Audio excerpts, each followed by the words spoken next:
Wenn man so einen Kapuzenpulli nähen will, dann braucht man nicht unbedingt, aber wenn man so eine Kordel haben will, Ösen. Und die gibt es eben in unterschiedlicher Form, also zum Beispiel lose Ösen oder eben auch so Ösenpatches zu kaufen. Wie man das mit den losen Ösen macht, zeige ich euch im eingeblendeten Video. Und heute geht es um die Ösenpatches. Make a Maut Sewing. Nähen mit der Maus. Ösenpatches kann man so fertig kaufen oder auch selber machen. Der Vorteil von denen ist, dass die hier fest drinnen sind.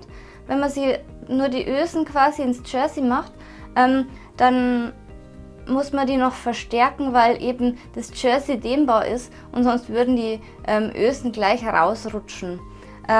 Das Verstärken mache ich jetzt allerdings bei meinem Beispiel jetzt auch, weil ich weiß nicht warum, aber normalerweise franzt der Jersey nicht, aber der franzt und deswegen habe ich mir gedacht, ich mache das jetzt trotzdem.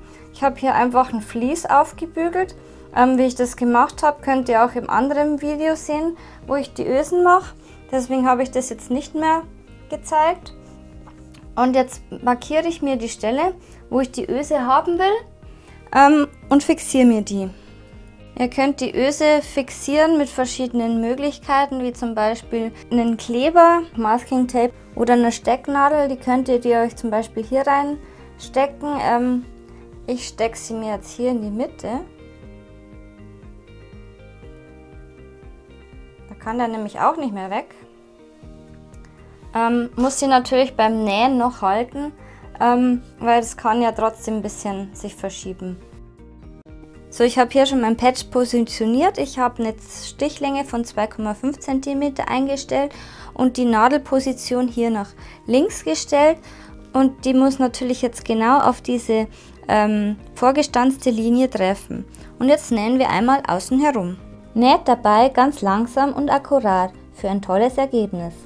Wenn ihr euch unsicher seid oder ihr einfach die Ecke gut treffen wollt, nehmt gerne das Handrädchen dafür her.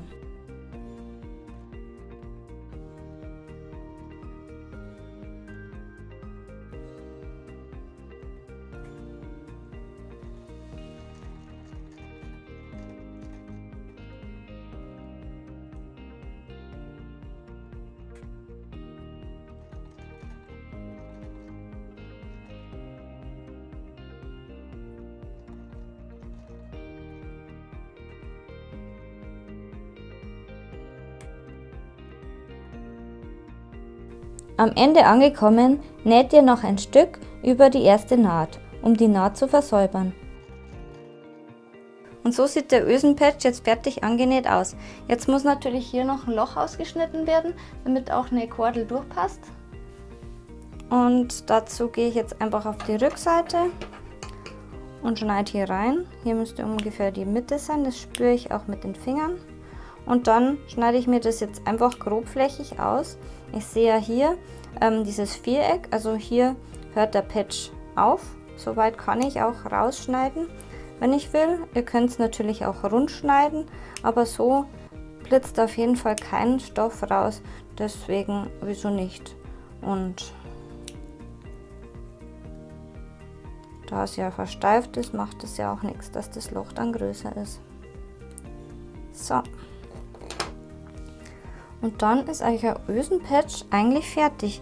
Jetzt könnt ihr die Kordel durchziehen, beziehungsweise die Hoodie fertig nähen und dann die Kordel durchziehen. Genau. Und so sieht es dann fertig aus. Wenn dir das Video gefallen hat, freue ich mich über ein Like, einen Kommentar und ein Abo. Und dann sehen wir uns bald wieder. Tschüss!